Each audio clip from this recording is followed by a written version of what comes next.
کہ جس شخص نے ایک فرض روزہ چھوڑ دیا پھر قیامت تک اس کی قضا میں نفل روزے رکھتا رہا تو ایک روزے کا یہ سارے روزے بدلہ نہیں ہو سکتے۔ ایک نماز چھوڑ دی اور پھر اس کی قضا میں قیامت تک نفل پڑھتا رہا تو فرض نماز کی ایک رکعت کے ایک سجدے کے برابر بھی نہیں ہے۔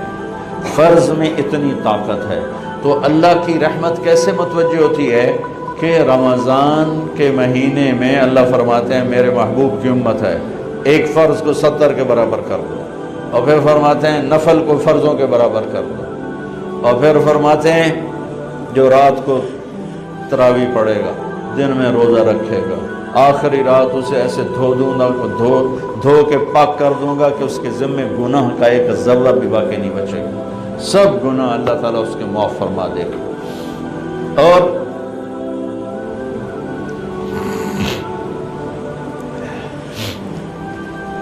میرے نبی نے فرمایا من صام رمضان ایمانا و احتسابا، دوسری بھی من قام رمضان ایمانا و احتسابا، جس نے روزہ رکھا اللہ کی رضا کے لیے، جس نے تراویح پڑھی اللہ کی رضا کے لیے، اس کے پچھلی زندگی کے سارے گناہ اللہ معاف فرما دیتا ہے۔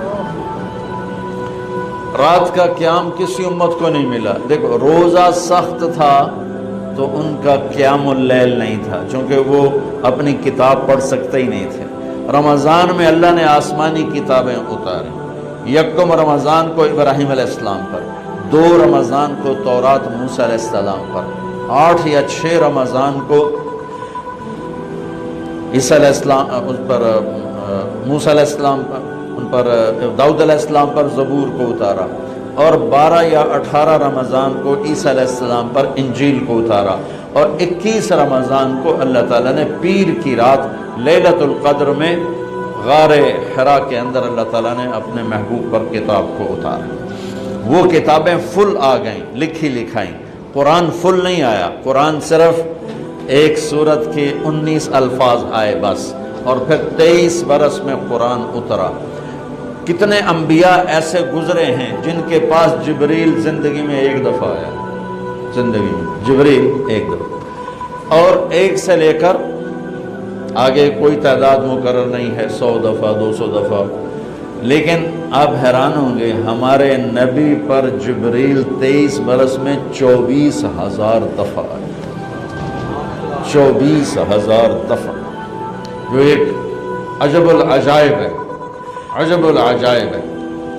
تو میرے بھائیوں، رات کی تراویح، دن کا روزہ، تراویح میں کیا ملنے والا ہے؟ میرے نبی کا فرمان ہے ہر سجدے پہ 1,500 نیکی، ہر سجدے پہ 1,500 نیکی۔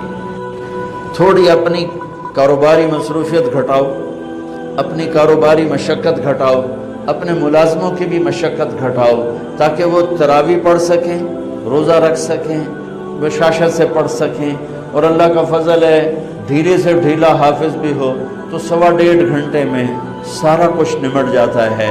اتنی سی ہمت کرو میرے بھائیوں کہ افطاری میں تھوڑا کھاؤ۔ اگر تم پہلوانوں کی طرح شروع ہو گیا نا پھر تو تم سے عشاء بھی نہیں پڑھی جائے گی، تراویح تم نے کیا پڑھنا۔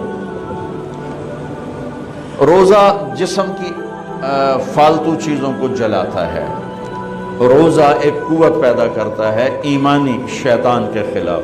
وہ کیسے پیدا کرتا ہے شیطان کے خلاف؟ اللہ تعالیٰ حلال کو بھی حرام کر دیتا ہے۔ جب بیوی کو بھی شہوت سے دیکھنا حرام ہو گیا اور یہ اس پہ قابو پا گیا تو اوروں کی عزت کو یہ حرام نظر سے کیوں دیکھے گا؟ جب یہ حلال کھانا چھوڑ گیا تو یہ جھوٹ کیوں بولے گا، یہ گالی کیوں دے گا، یہ غیبت کیوں کرے گا؟ جب یہ کان میں دوائی ڈالنا چھوڑ گیا کہ روزہ ٹوٹ جاتا ہے تو یہ اوروں کی غیبت کیوں سنے گا، اوروں کی برائی کیوں سنے گا؟ جب یہ آنکھ میں دوائی نہیں ڈالتا ہے کہ وہ حلق میں جاتی وہاں سے وہ پیٹ میں چلی جاتی ہے، روزہ ٹوٹ جاتا ہے، تو یہ ان آنکھوں سے غلط کیوں دیکھے گا؟ یہ غلط کیوں کسی کی عزت کے اوپر اپنی بددیانت نظر کو ڈالے گا؟ تو جب یہ اندھیرے میں بند کمرے میں ٹھنڈا پانی پڑا ہوا ہے اور ہاتھ نہیں لگاتا ہے اور اللہ کا دھیان اسے یاد ہوتا ہے کہ اللہ دیکھ رہا ہے، نہاتے ہوئے ہونٹ بند کر رہتا ہے کہ کوئی پانی کا قطرہ منہ میں نہ چلا جائے اور میرا روزہ نہ ٹوٹ جائے، خراب نہ ہو جائے، تو یہ جب اللہ کا اتنا دھیان اس کو نصیب ہو جاتا ہے کہ اللہ دیکھ رہا ہے، ورنہ کیا کسی کو کیا خبر کہ میں 2 گلاس پانی پیتا یا میں پیاس سے بول رہا ہوں۔ تو جب وہ اللہ کو اتنا اپنے دھیان میں لے آتا ہے کہ اللہ دیکھ رہا ہے، میں پانی نہیں پیوں گا، اللہ دیکھ رہا ہے، میں بیوی کو ہاتھ نہیں لگاؤں گا، اللہ دیکھ رہا ہے، میں کسی کی عزت پر بری نظر نہیں ڈالوں گا، اللہ دیکھ رہا ہے، میں کسی کی برائی نہیں سنوں گا، اللہ دیکھ رہا ہے، میں کسی کی برائی نہیں کروں گا، تو پھر جب یہ بازار میں جائے گا تو جھوٹ تو نہیں بولے گا، جب یہ تولے گا تو غلط تو نہیں تولے گا۔ ہاں یہ الگ بات ہے، بہت سے مجھے ملے کہ جب رمضان میں جھوٹ چھوڑ دیتے ہیں، اس کے بعد پھر شروع ہو جائے گی۔ رمضان میں رشوت نہیں لیتا ہوں، اس کے بعد پھر شروع ہو جاتا ہے۔ تو چلو شکر ہے 1 مہینہ تو مسلمان رہتے ہیں۔ اچھا اس کی وجہ کیا ہے کہ رشوت خور کہتا ہے جب رمضان میں نہیں، یہ نہیں، رمضان میں جھوٹ نہیں بولنا، رمضان میں صحیح تولنا ہے، رمضان میں غلط نہیں تولنا ہے۔ کیوں؟ شیطان قید ہو جاتا ہے۔ رمضان میں نمازی کیوں بڑھ جاتے ہیں؟ شیطان قید ہو جاتا ہے۔ کسی امت کو یہ نہیں ملا کہ رمضان میں شیطان قید کیے جائیں، اس امت کو ملا رمضان میں شیطان قید ہو جاتے ہیں۔ کسی امت کو یہ نہیں ملا کہ رمضان میں جہنم کے دروازے بند ہو جائیں، اس امت کو ملا ہے رمضان میں جہنم کے دروازے بند ہو جاتے ہیں، جنت کے دروازے کھل جاتے ہیں۔ کسی امت کو یہ نہیں ملا کہ ان کے لیے ہر مخلوق دعا کرے، رمضان کے مہینے میں اس امت کو یہ ملا ہے کہ ان کے روزہ رکھنے والوں کے لیے چونٹیاں بھی دعا کرتی ہیں، پرندے بھی دعا کرتے ہیں، مچھلیاں بھی دعا کرتی ہیں، ہوائیں دعا کرتی ہیں، ہر شے دعا کرتی ہے روزہ رکھنے والے کی، اس امت کو ملا۔ کسی امت کو یہ نہیں ملا کہ آخری رات ان کی سب کی بخشش ہو جائے، اس امت کو ملا ہے کہ رمضان کی آخری رات سب کی بخشش ہو جاتی۔ کسی امت کو یہ نہیں ملا کہ جنت کی حوریں انہیں روزوں میں یاد کریں، اس امت کو ملا ہے کہ اللہ تعالیٰ جنت کو کہتا ہے کہ تو تیار ہو جا، میک اپ کر لے، میرے بندے آ رہے ہیں، دلہن بن جا، سج دھج کے مجھے دکھا دے تاکہ میں اپنے بندوں کو پیش کروں تحفے کے طور پر۔ یہ ہے تمہاری بھوک کا بدلہ، یہ ہے تمہاری پیاس کا بدلہ۔ بھوک پیاس، یہ ایک لغت کی بات یاد آ گئی۔ جس گھوڑے کو جنگ کے لیے تیار کیا جاتا تھا، جیسے آج بھی جن گھوڑوں کو ریس کے لیے تیار کرتے ہیں، انہیں تھوڑا کھلاتے ہیں، انہیں زیادہ بھگاتے ہیں۔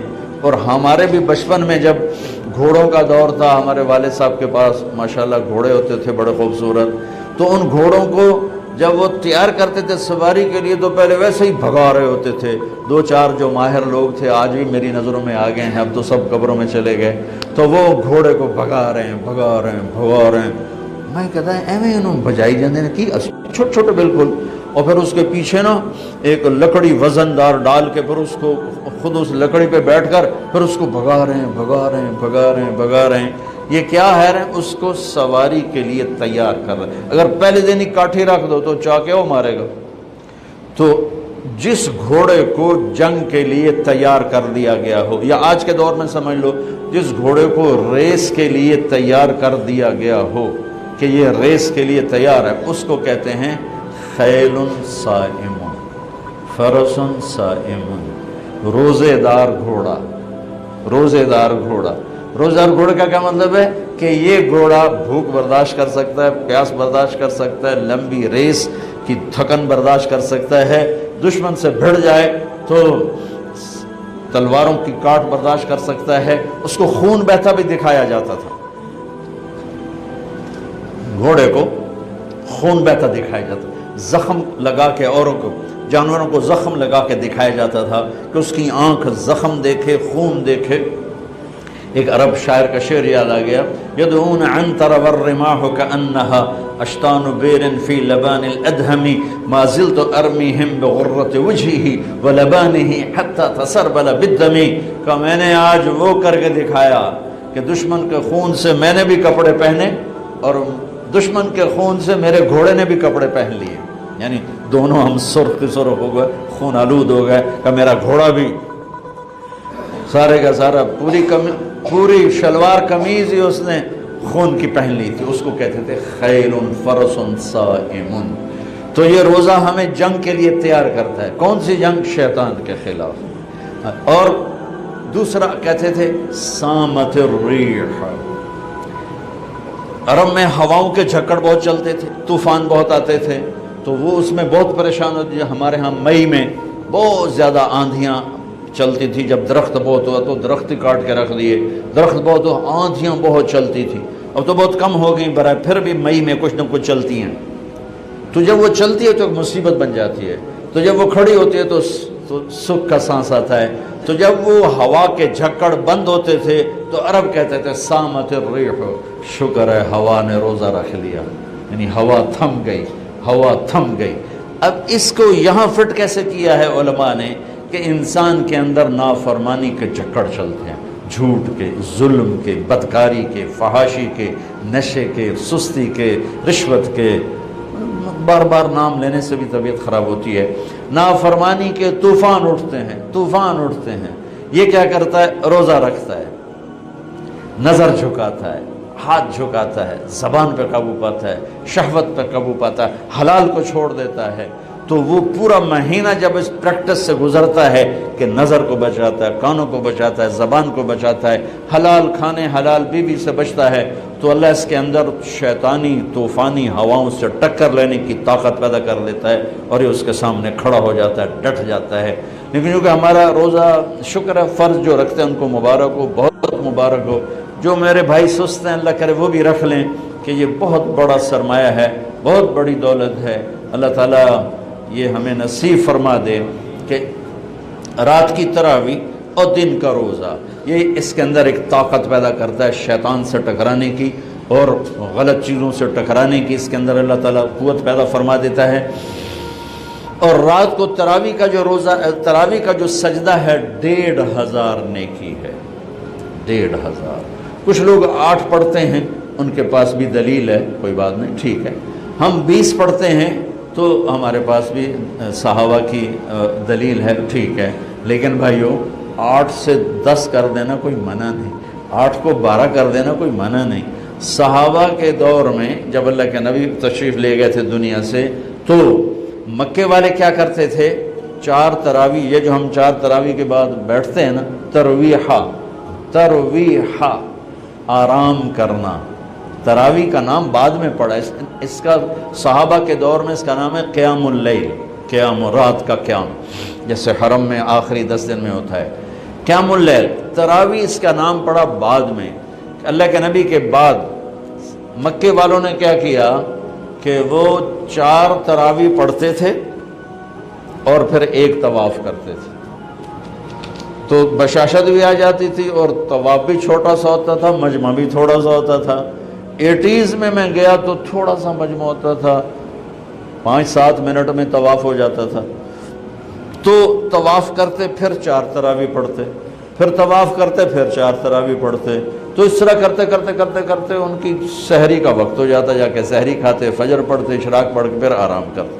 مدینے والوں نے سوچا کہ وہ تب ہر 4 تراویح تو بعد سجدہ طواف کر دیں، ہوں آپا کی کریے؟ انہوں نے کہا ہم ڈبل تراویح پڑھیں گے، تو انہوں نے 40 رکعت شروع کر دی۔ تو رات کی نماز میں کوئی ایسی پابندی نہیں کہ اس کے اوپر نہیں پڑھ سکتے۔ قیام اللیل مثنا و مثنا، رات کی نماز 2 رکعت ہے، اور جب ختم کرنا چاہو تو ایک وتر کے ساتھ اسے ختم کر دو۔ تو مدینے والے 40 تراویح پڑھتے تھے۔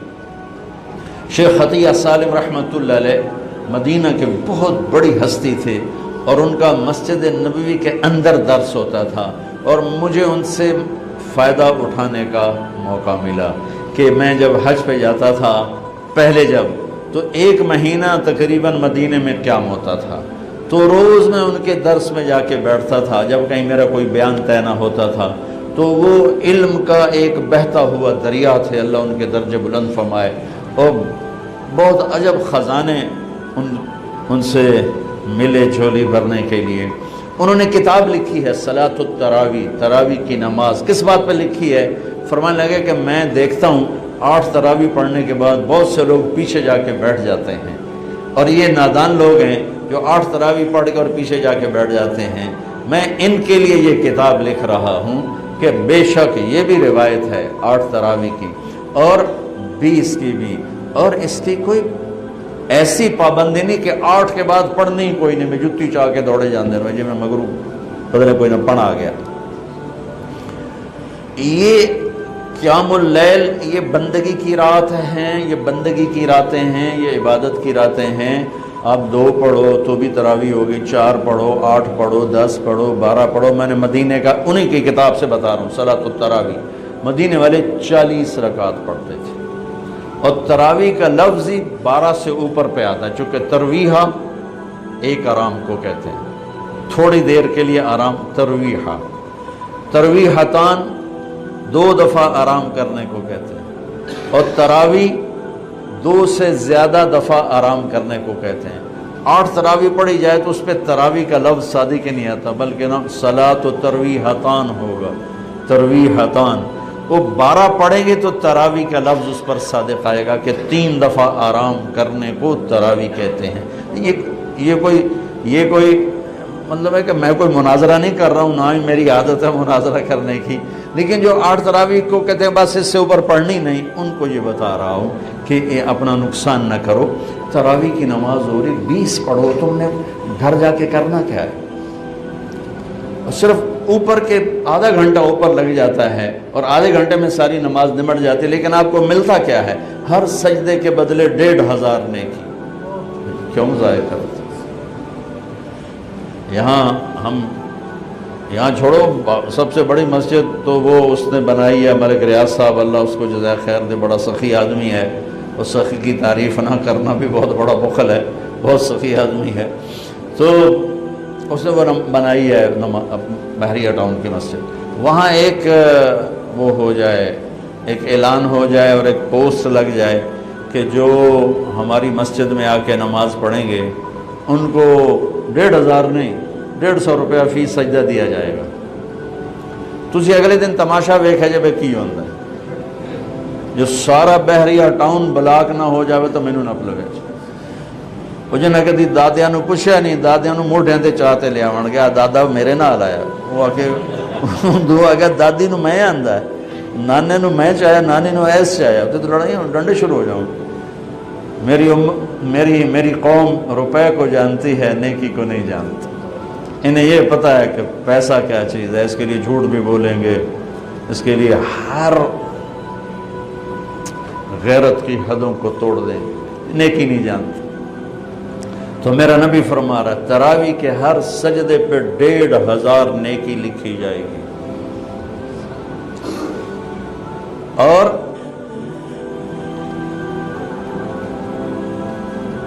تراوی کے ہر سجدے پر جنت میں ایک گھر ملے گا جس کے 60,000 سونے چاندی کے دروازے ہوں گے. جس گھر دے 60,000 بو وہ تو فیصلہ بات تو ہی بڑا ہوئے گا. اور ہر تراوی کے سجدے کے بدلے میں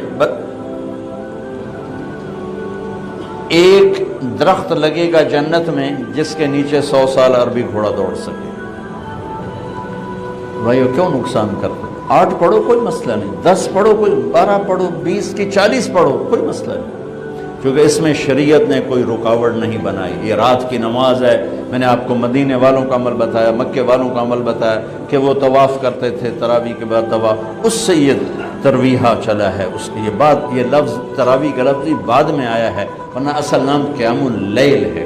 لیکن یہ کہنا کہ تراوی کی نماز ہی کوئی نہیں ہے تو بہت بڑی حماقت اور بہت بڑی نادانی کی بات ہے. اللہ تعالیٰ پوری امت 1400 سال سے ایک عمل کو لے کے چلی آ رہی ہے، اسے یوں کہہ دینا کہ نماز ہی کوئی نہیں. اتنی دلیری بھی ٹھیک نہیں اور اتنی شدت بھی ٹھیک نہیں کہ کوئی تراوی پڑھنے نہیں آیا تو کفر تے ہی فتویٰ لا دو، محدود کافر ہو گیا، مردود ہو گیا، پتہ نہیں کیا کیا کرتے رہتے ہیں ہمارے خطیب. ایک نوجوان کہنے لگا خطیبہ نے ساڑھے کو ساڑھا رب بھی کھو لیا. میں اتنا حیران ہوا، کیوں ڈرا مار چھڑیا نے سمتا لگتا ہے رب لتر چاہی کھلوتا ہے تو اس مارنا ہی مارنا. میں نے کہا سنو اللہ کے 99 نام ہیں. میں میرے ہر بیان میں تقریباً آج میں نے روزے کی بات کرنی تھی تو وہ مضمون روزے کے مطابق میں نے بولا. اللہ کے 99 نام ہیں صفاتی. 99 کا مطلب یہ ہے کہ میرے نبی نے ایک روایت میں 99 نام گن کے سنائے کہ یہ اللہ کے ناموں میں سے نام ہیں. یہ نہیں کہ صرف 99. اللہ تو لامحدود ہے تو اس کی صفات لامحدود ہیں تو اس کے نام بھی لامحدود ہیں. میرے نبی نے کہا ان للہ 99 اسما. اللہ کے صفاتی ناموں میں سے یہ 99 نام ہیں. ان میں ایک نام ہے غصے والا، باقی سب رحمت ہی رحمت. صرف ایک. کمال کی بات ہے.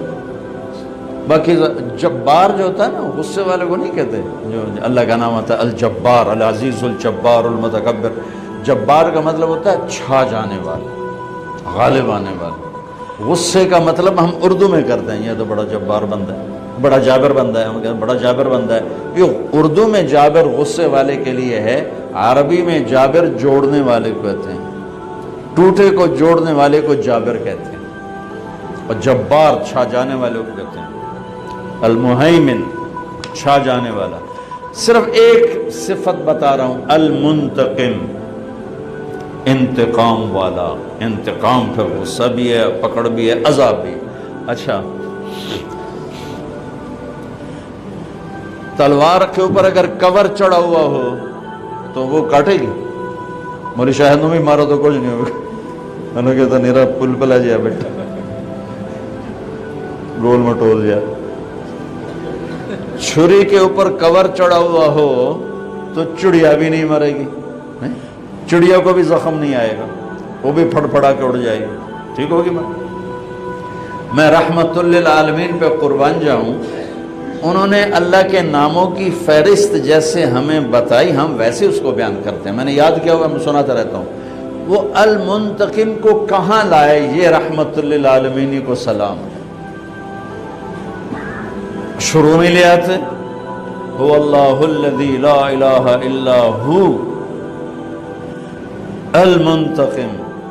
کہاں سے شروع کیا؟ سنو ذرا. الرحمن سے شروع کیا. اللہ الذی لا الہ الا ہو الرحمن الرحیم، یہاں سے شروع کیا. اور الرشید الصبور پہ آ کے ختم کیا. صبور جو اپنے بندوں کی برائیاں دیکھنے کے بعد بھی ان سے پیار کرتا ہے. جیسے والدین بچے کی کمیاں دیکھ کر بھی پیار سے مجبور ہوتے ہیں. اچھا اب المنتقم اللہ لایا کہاں ہے؟ یہ میرے ہاتھ کو دیکھنا. یہ دو انگلیاں یہ درمیان. اگر میں یوں کر دوں تو یہ درمیان والی انگلی بند ہو گئی نا، دونوں طرف سے بند ہو گئی. میرے نبی پہ قربان جاؤں. اللہ کے نبی المنتقم کو بیان کرنا چاہتے ہیں. اللہ نے جو کہا میں ہوں اور ہے بھی صحیح. بھائی بعض لوگ ڈر کے سیدھے ہوتے، بعض محبت میں سیدھے ہوتے. تو یہاں ہے البر، یہ ہے التواب، یہ ہے العفو، یہ ہے الرؤوف. البر التواب العفو الرؤوف. البر نیکی قبول کرنے والا، التواب اپنے بندوں پر سایہ کرنے والا، اپنے بندوں کو خود اپنی طرف کھینچنے والا اور توبہ قبول کرنے والا. العفو معاف کرنے والا. الرؤوف بہت ہی مہربان. اور بیچ میں المنتقم. المنتقم تو میں نے کہا نا تلوار پہ کور ہو تو اثر نہیں کرے گی. ایک مثال دے رہا ہوں. اللہ وللہ المثل الاعلی، اللہ تو ہر تشبیہ سے پاک ہے. چھری پہ کور ہو اثر نہیں کرے گی. میرے نبی نے المنتقم کو چھپا دیا. البر التواب العفو الرؤوف، بیچ میں منتقم، کہ وہ خود ہی اپنی غیظ و غضب کا جب اظہار کرنا چاہتا ہے تو ادھر العفو، ادھر الرؤوف، ادھر البر، ادھر التواب. چلو دفعہ چلو جا. ایک بدو آیا، یا رسول اللہ قیامت کے دن حساب کون لے گا؟ آپ نے کہا اللہ کا موجہ ہو گئی موجہ ہو گئی. آپ نے کہا کیڑی گل دیا موجہ کہ سخی بادشاہ ناپ کے بھی چھڑ دینا ہوں. ان الکریم اذا قدر عفا، ان الکریم اذا قدر عفا، سخی بادشاہ ناپ کے بھی چھڑ دینا ہے. تو وہ تو ایڈا وڈا بادشاہ ہے. تو بھائیو کچھ چیزیں آ گئیں، کچھ ابھی رمضان چلنا ہے، اعتکاف بھی رہ گیا ہے، صدقہ فطر بھی رہ گیا ہے، رمضان کے اعمال بھی رہ گئے ہیں. میں نے صرف روزے کو تھوڑا سا ہائی لائٹ کرنے کی کوشش کی. کوشش فرمائیں ہمارے روزے قبول ہوں، اور اس میں جو چیزیں اللہ کو پسند ہیں وہ کرتے جائیں گے تو انشاءاللہ روزہ قبول ہو جائے گا. تراویح کا اہتمام فرمائیں، تہجد کا اہتمام فرمائیں.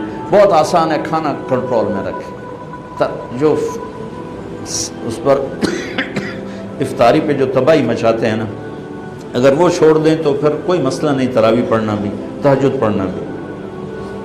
ہلکا سا کھائیں، تھوڑا سا کھائیں. کوئی فروٹ لے لیں، کوئی پکوڑا لے لیں، کوئی ایک آدھ کھجور لے لیں. 1 گلاس 1.5 گلاس سادہ پانی، ٹھنڈا نہ ہو، وہ پی لیں. اور نماز پڑھ کے چائے پی لیں، اور عشاء پڑھ کے تراویح پڑھ کے جو مرضی کھانا ہے کھا. تو پھر انشاءاللہ آسان ہوگا. لیکن جو حال ہوتا ہے سموسیاں دا پکوڑیاں دا، وہ تو نماز ہی نہیں کسی پڑھنی، تراویح کہیں پڑھنی. اٹھے نالے کھول کے ڈٹھے پائے ہوں. چلو سنتیں ادا کرو.